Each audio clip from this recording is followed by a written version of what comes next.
10 টাকাটা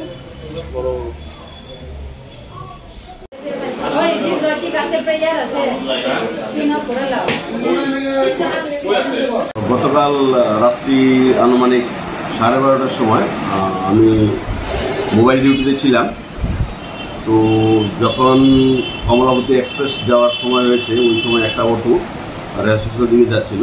তো আমি অটোটিকে দাঁড় করিয়ে যখন তল্লাশি করি, তখন তল্লাশির সময় রাহুল দাস, ভূপেশ দেবনাথ, রাজু দাস এবং শান্তু দাস 4 জনের ব্যাগ থেকে আমরা তল্লাশি চালিয়ে অনুমান 30 কেজি গাঁজা আমরা উদ্ধার করি।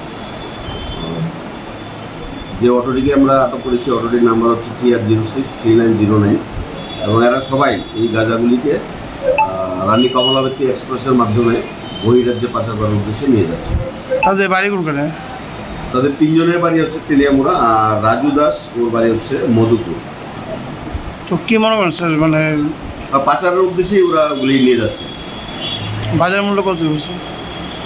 বাজার মূল্য হবে আনুমানিক করেন আটককৃত গাঁজার বাজার মূল্য আনুমানিক 4,50,000 টাকা। স্যার এটার সঙ্গে মানে যে অটোটি ধরা গেছে সেই অটো চালক কি স্যার ইনভলভ আছেন? আমরা বিষয়টি খতিয়ে দেখছি, এটা তদন্তাধীন। যদি জড়িত থাকে অবশ্যই আমরা ওনাকেও এই মামলায় অভিযুক্ত করব। এখন পর্যন্ত মানে অ্যারেস্ট কতজন দেখা গেছে? এখন পর্যন্ত 4 জন অ্যারেস্ট হয়েছে।